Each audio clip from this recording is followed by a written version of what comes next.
نماز کا طریقہ ایک دفعہ میں مختصراً عرض کر دوں گا تاکہ سنت کے مطابق تو نماز کا طریقہ بھی ہمیں معلوم ہو جائے۔ زبان سے کہہ سکتے ہیں کہ مثلا میں نیت کرتا ہوں 2 رکعت نماز فجر، 2 رکعت نماز فرض آج کی فجر کی، اگر آج نہ بھی کہیں تب بھی کافی ہے، آج کی فجر کی واسطہ اللہ تعالیٰ کے منہ میں قبلہ شریف کی طرف پھر تکبیر لگائیں گے۔ آپ کو بتایا تھا کہ جب آپ نماز کے لیے کھڑے ہوں تو ہر اس چیز کو دور کرنے کی کوشش کریں جو نماز میں یکسوئی کی راہ میں رکاوٹ بن سکتی ہو۔ کھڑے ہو جائیں تو 3 بار اپنی بائیں جانب اعوذ باللہ من الشیطان الرجیم لا حول ولا قوت الا باللہ العلی العظیم پڑھ کر 3 دفعہ تھو تھو تھو کر دیں۔ تھوکیں گے نہیں باقاعدہ، لیکن بس یوں قصد ارادہ کریں جیسے میں شیطان کے منہ پر تھوک رہا ہوں، تو شیطان بھاگ جاتا ہے۔ اور اس کے بعد پھر دونوں پیروں کے درمیان 4 انگلیوں کا فاصلہ رکھیں، نہ بہت زیادہ پھیلا کے رکھیں نہ بہت زیادہ ملا کے رکھیں، 4 انگلیوں کا فاصلہ بس نارمل ہونا چاہیے، یہ سنت کریمہ ہے۔ اور پاؤں سیدھے کعبۃ اللہ کی سمت ہوں، بعض یوں کھڑے ہوتے ہیں، ایسے ٹیڑھے پاؤں کر کے کھڑے ہوتے ہیں، یہ صحیح نہیں ہے، بلکہ سیدھے پاؤں رکھنا سنت کریمہ ہے۔ اس کے بعد چہرہ بھی ہمارا تکبیر کے وقت اٹھا ہونا چاہیے اور کعبۃ اللہ کی سمت ہو۔ بہنیں جو ہیں وہ جب ہاتھ رکھیں گی تو وہ انگلیاں ملی ہونی چاہیے، اس طرح ہاتھ بس اس طرح رکھیں، یہ پکڑے نہیں، انگلیاں کھولے نہیں، بس اس طرح ہاتھ رکھیں اوپر یہ۔ اس کے بعد پھر آگے قرات وغیرہ کا سلسلہ جو انشاءاللہ میں عرض کرتا ہوں۔ تو ہم نے آپ کو پچھلی دفعہ بتایا تھا تکبیر سے لے کر ہاتھ باندھنے تک کا طریقہ عرض کیا تھا کہ آپ ہاتھ باندھ لیں، اس کے بعد پھر آپ ثنا پڑھیں گے، سبحانک اللہم وبحمدک وتبارک اسمک وتعالی جدک ولا الہ غیرک۔ یہ پڑھنے کے بعد اور پھر اعوذ باللہ بسم اللہ پڑھیں گے، کیونکہ میں نے آپ کو بتایا اعوذ باللہ اور بسم اللہ پڑھنا یہ قراءت کے تابع ہیں، اور 3 بار کم از کم سبحان ربی العظیم آپ پڑھیں گے۔ اگر عظیم واو پڑھنے میں دقت ہوتی ہے تو سبحان ربی الکریم بھی آپ پڑھ سکتے ہیں، جس کو تجوید نہیں آتی تو بہتر یہ وہ کریم کے ساتھ پڑھ لیں، سبحان ربی الکریم۔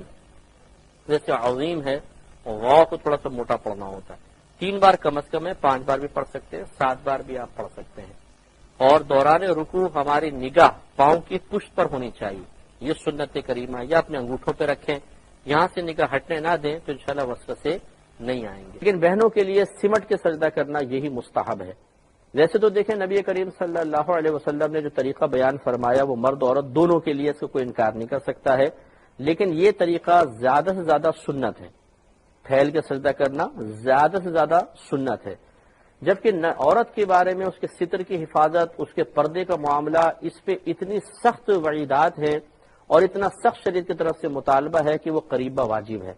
اور واجب کو پورا کرنا، فرض کو پورا کرنا سنت کی رعایت سے بہتر ہوتا ہے۔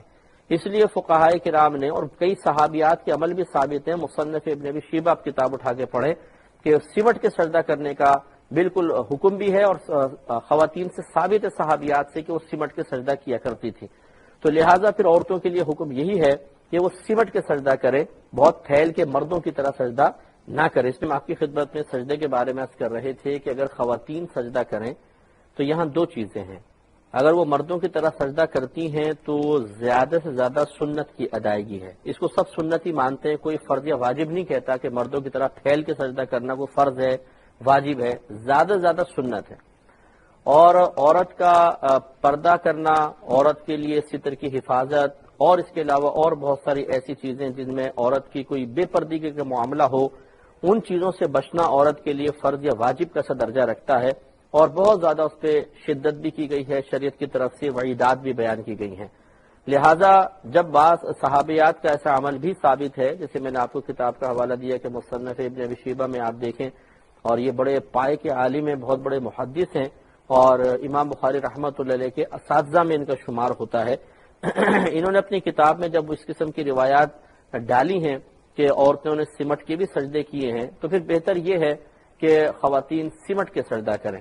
اس لیے بہنیں جو ہیں جب وہ سجدے میں جائیں تو چونکہ ان کا جسم نازک ہوتا ہے، وہ اگر دونوں گھٹنوں پہ ایک دم زور دیں گی تو تکلیف بھی ہو سکتی ہے، اس لیے عورت کے لیے اجازت ہے کہ وہ آرام سے بیٹھ کر پہلے دونوں ہاتھ رکھ لیں پھر گھٹنا رکھ لیں، اس میں کوئی حرج نہیں ہے، اور اس کے بعد پھر وہ اپنی پیشانی رکھیں، ناک رکھیں اور پیشانی رکھ لیں، اور بالکل سمٹ کا سجدہ کریں۔ ان کے لیے اگر کلائی بچھ بھی جاتی ہے تو اس میں کوئی حرج نہیں ہے، کیونکہ سمٹنے میں ایسا معاملہ ہو جائے گا،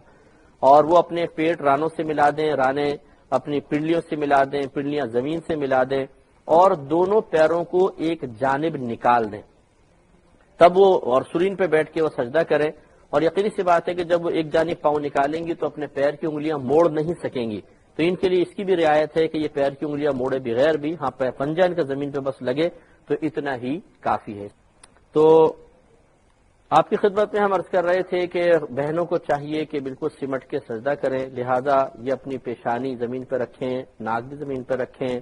کلائیاں زمین پہ بچھیں اور بچھانی پڑیں گی، کیونکہ جس انداز سے ان کا سجدہ ہوتا ہے ہاتھ اٹھانا مشکل ہوتا ہے۔ اور پھر یہ ایک طرف سرین پر بیٹھ کے سجدہ کریں اور دونوں پیر ایک طرف نکال دیں۔ یہ اس میں حیا زیادہ ہے، پردہ زیادہ ہے۔ ایک عورت پھیل کے سجدہ کرے مردوں کی طرح، آپ اگر کسی کی نگاہ اس پر پڑ جائے، اور ایک عورت سمٹ کے سجدہ کرے تو آپ غور کر لیں کہ ستر کی حفاظت، پردہ اور شرم و حیا کا زیادہ اظہار کس صورت میں ہے۔ تو اس لیے فقہائے اسلام نے، بڑے بڑے فقہا ہیں اور صحیح بات ہے کہ دین کا بہت بڑا حصہ ان فقہا سے ہم تک پہنچا ہے، وہ خدا نخواستہ ایسا نہیں تھے کہ وہ صاحب تقوی نہ ہو، پرہیزگار نہ ہو، متقی نہ ہو، ان میں شرم و حیا نہ ہو اور شریعت کی پاسداری کا وہ لحاظ نہ کرتے ہوں، ایسی بات نہیں ہے۔ وہ تمام اچھے اوصاف کے حامل تھے اور انہوں نے بہت سوچ سمجھ کے یہ معاملات ذکر فرمائے ہیں، لہذا بہنوں کو چاہیے کہ وہ سمٹ کے ہی سجدہ کریں، یہی ان کے لیے افضل اور مستحب ہے۔ اور حالت سجدہ میں انسان کی نگاہ ناک کی نوک پر ہونی چاہیے، یہ مستحب ہے۔ اس پہ انشاءاللہ اس کی وجہ سے وسوسے کم سے کم آئیں گے، جیسے کہ میں نے آپ کی خدمت میں وضاحت عرض کی تھی۔ پہلا سجدہ کرنے کے بعد پھر اللہ اکبر کہتے ہوئے بیٹھیں گے۔ دو سجدوں کے درمیان بیٹھنا جلسہ کہلاتا ہے، اور یہ کم از کم ایک بار سبحان اللہ کہنے کی مقدار ہونا چاہیے۔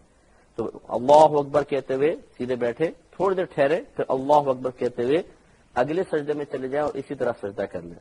اب اس کے بعد پھر اللہ اکبر کہتے ہوئے دوسری رکعت کے لیے اٹھنا ہوگا۔ تو میں آپ کی خدمت میں عرض کر رہا تھا کہ پہلا سجدہ مکمل کیا، اب اللہ اکبر کہتے ہوئے اگلی رکعت کے لیے اٹھنا ہے، کھڑے ہو گئے، اگلی رکعت پڑھیں، اسی ترتیب کے ساتھ پھر آپ نے رکوع کیا، پھر سجدہ کیا۔ اب اس کے بعد تشہد میں بیٹھنا ہے اور اپنے دونوں ہاتھوں کو اس طرح رکھیں جیسے گھٹنے ہیں، یہ گھٹنے ہوتے ہیں جیسے، تو اس کے کنارے کے اوپر دونوں یعنی انگلیوں کا سرا ہے، یہ بالکل نیچے نہ لے جائیں، بہت ہی پیچھے نہ رکھیں۔ مستحب ہے کہ گھٹنوں کے کنارے پر دونوں اپنے ہاتھ ہوں، انگلیاں اپنی حالت پہ چھوڑ دیں، نہ بہت ملائیے نہ بہت زیادہ کھولیں، اور اس طریقے سے آپ سیدھے بیٹھ کر، اور کمر بالکل سیدھی ہونی چاہیے اور